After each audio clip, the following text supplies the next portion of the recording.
and today I'm doing my August wrap up.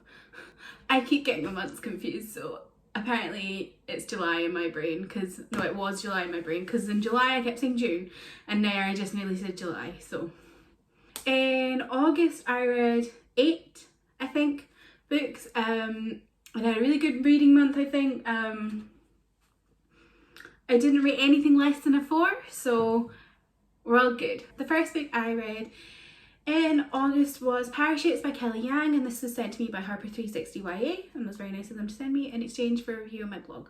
Parachutes is about a girl who has not been doing very well in school in China, and it's not that she's not smart, but it's that the way her like intelligence doesn't really mesh with the Chinese education system. So her parents have decided to send her to America. I'm gonna put this down now because I can't be bothered. So her parents have decided to send her to America to do schooling in America in California. And the school that she's with has decided to put her up with a girl called Danny, who is kind of like a really go-getter in terms of education, but she comes from a poor background, so she's at the school on a scholarship, but she is like incredibly smart. She's in the debate team, she wants to go to an Ivy League school. Danny and Claire live together. Claire's the Chinese girl, and Danny is the Filipino descent. So Claire moves to America and begins to kind of settle in and starts having a kind of relationship with a boy, whilst Danny is trying to do really well in her debate class. And Parachutes is just kind of like about them kind of clashing with each other and then finding ways that they bond with each other and then clashing again, quite like a kind of sisterly kind of bond in a way. It's kind of, they both kind of experience a similar kind of thing in terms of sexual assault, and it's kind of finding their own empowerment within that. And this book does come with content warnings right at the front of it for sexual assault and rape, so please be aware of that if you think you might want to read this. For me, I would also say the content warnings are on top of that, because I think these are important content warnings as well, is xenophobia and racism towards Chinese people, Filipino people, a teacher doing more than he should be doing with a student, and there's more than that. There's alcoholism and taking drugs and stuff. But if you want further more in-depth content warnings, just let me know and I'll send you I'll let you know if, like, say there's something you're triggered by and you want to know if that's in that book, let me know and I'll tell you. I'm always like, if you want to know a content warning, just let me know, because I think content warnings are seriously important. And yeah, I really, really enjoyed Parachutes. I cried multiple times. I think it's just kind of the perfect book for young people going into the world now where discussions of sexual assault and rape are a lot more common than they were when I was younger, that's for sure. Especially in the wake of like the Me Too movement and stuff like that. I think a book like this is really important for like teenage girls who feel like they have no one to talk to and that maybe they shouldn't say anything. And yeah, I think it's just a really important read, and I hope more people pick it up, because it was a wonderful book for me. Like, I wouldn't say it's wonderful, like, it's not, the content is not wonderful obviously, but I felt like it was written so well. Like, it just felt evenly paced and I was just really attached to the characters, and it just like read so easily despite what is happening in the book. And I think that was done really well by the author, and I know that some of it comes from her own experiences as well, like not exactly, but she's inspired by it. So yeah, if you want to read a book like that, this is a great one. Then I read Sorcerer Thorns by Margaret Rogerson. I saw everyone talking about this last year and I was really interested to pick it up. I think it's published by Harper 360 in the UK, and I think it's still possibly in hardback, so it's kind of expensive, and I was just like, okay. But then I saw it on Scribd, so I was like, oh, I'll read that. I was kind of like in the mood for a fantasy that wasn't too like intense, because I find audiobooks are really hard for me to get into as a fantasy read. Like, fantasy audiobooks are really hard for me to get into and pay attention to sometimes, if they're really heavy fantasy based. But I knew Sorcerer Thorns wasn't like too heavily intense fantasy, so I was like, okay, I'm gonna pick up Sorcerer Thorns, and I really enjoyed it. So Sorcerer Thorns follows a girl who has been brought up in a library that's like a magical library, and then one day like stuff starts to go wrong or something. Like, oh, it's been so long since I read this. It was like right at the start of the month, and like the reason I remember Parachutes, which I read at the start of the month, is because I'm editing a vlog where I was talking about it, whereas like what happened in Sorcerer Thorns, I don't know. So yeah, it's just about a girl who's in a who's born from not born in a library, brought up in a library, and then I think there's like kind of like tyrannical people trying to take over the world and like set fires in libraries and stuff, and the books are not happy about that. She's not happy about that, and then she kind of, I think she sees a crime or something and then gets taken away, but then a guy comes along called Nathan who is a sorcerer, and he has like a demonic pal, because all sorcerers have demonic pals or something. I'm really not explaining this well, I'm so sorry, but I really enjoyed it. It was really fun, fast-paced, and a good self-contained fantasy. I find that like some standalone fantasies just don't work well as a standalone. Sometimes they're like underdeveloped, sometimes they're like overdeveloped and need more than just one book. But this one was perfectly just like one fantasy that worked in its own world and was just good. Like there wasn't too much world building because it didn't need too much world building. I felt like it built what you needed to know, and then that was it. Like it didn't give you too much information that was just unnecessary for you to know, and I enjoyed that. I really liked the relationship between, is his name Nathan? Yes, Nathan and the main girl whose name I've forgotten, Elizabeth or something? I feel like it's Elizabeth. I'll find out later and be like, no, Kirsty, it's not, and write like a little asterisk thing like you were an idiot. And then there's also like Silas. I think he's the demon guy, I think that's his name. He was really cool. I really liked his character. He was great. What am I doing with my hands? And yeah, I just really enjoyed it. It was a good fantasy to read. And it was a good audiobook. I felt like it was a good production. And then I read This Is My America by Kim Johnson. This was sent to me by Penguin Random House International, so thank you to them. So This Is America is about a girl whose dad is on death row, and he's been put away on the death penalty because he was found guilty of murdering someone in their neighbourhood.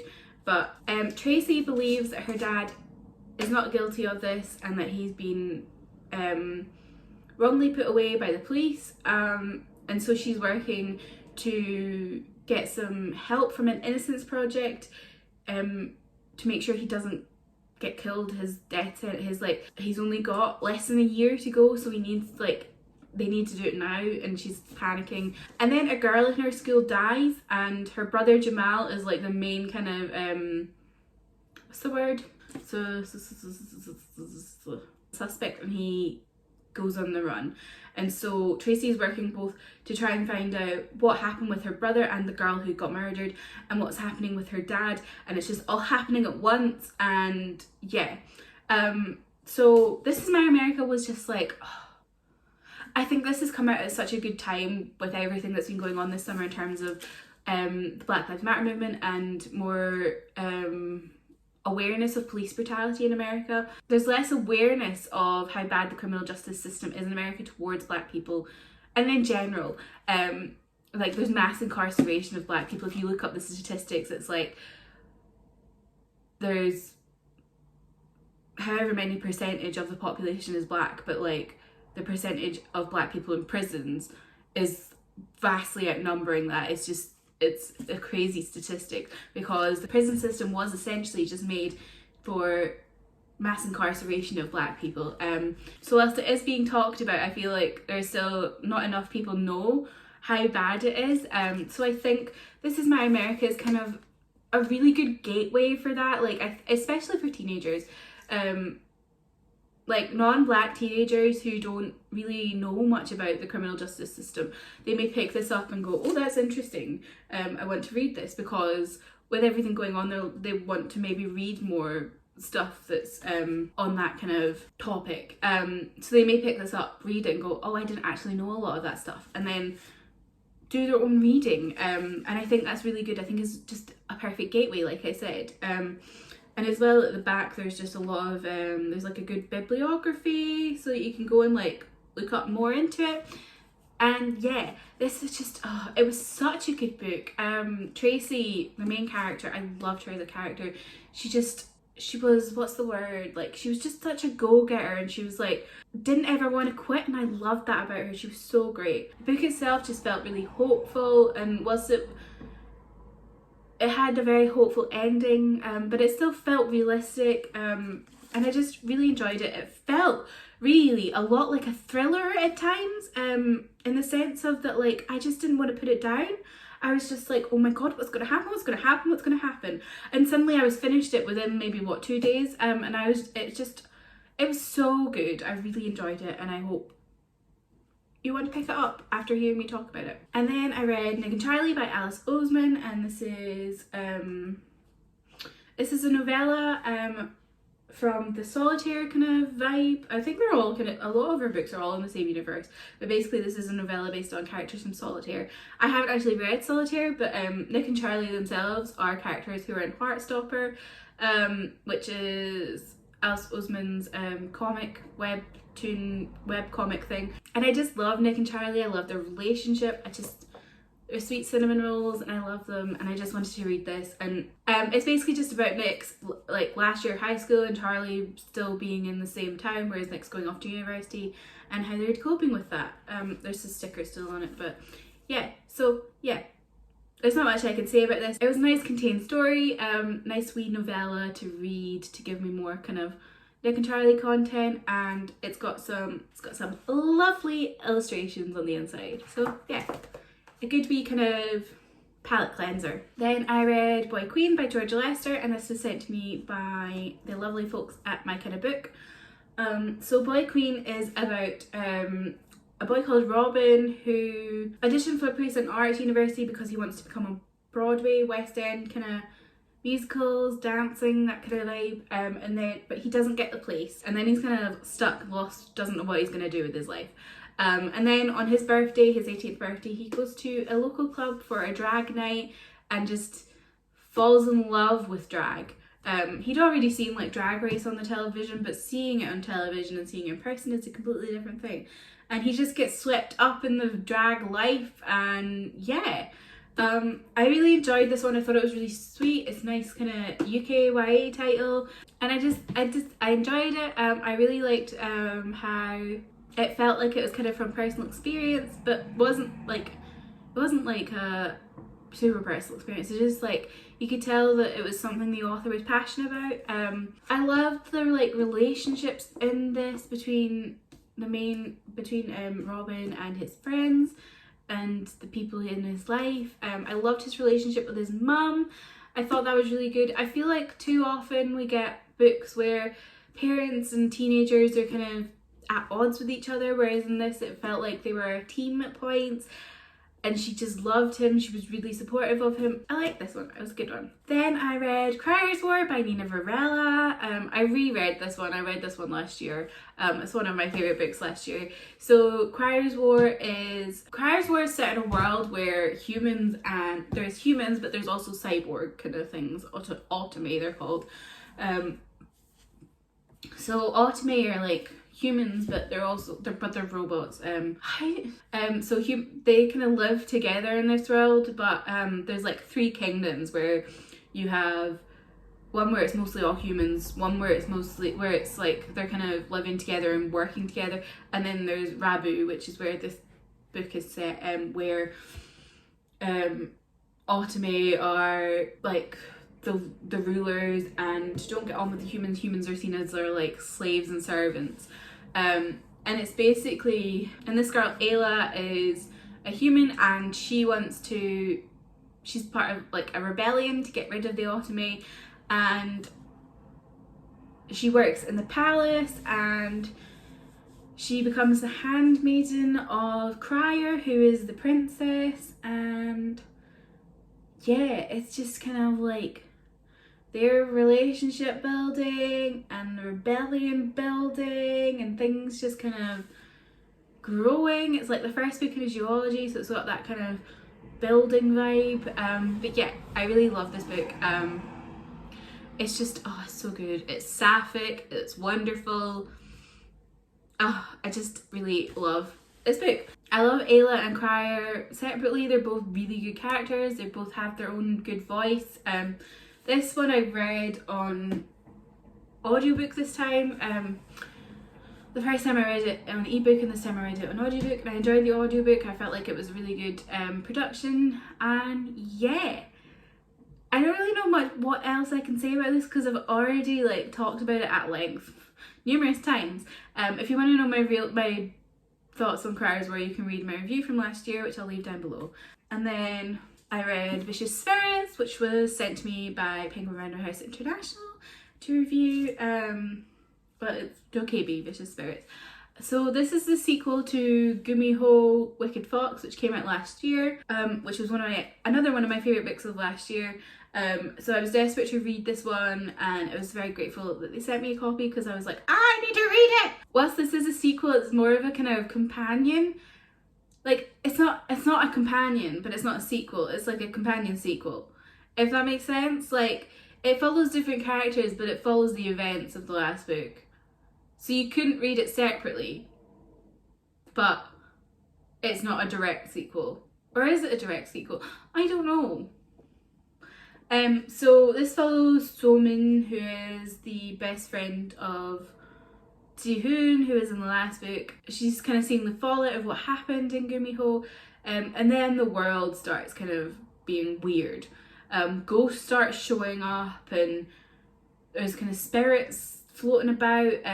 So she gets in contact with Junu, who is a Dokebi, and they are trying to figure out what's going on in the world, and there's like a tear in the world between the spirit realm kind of thing and the human world, and they're trying to figure out what's going on.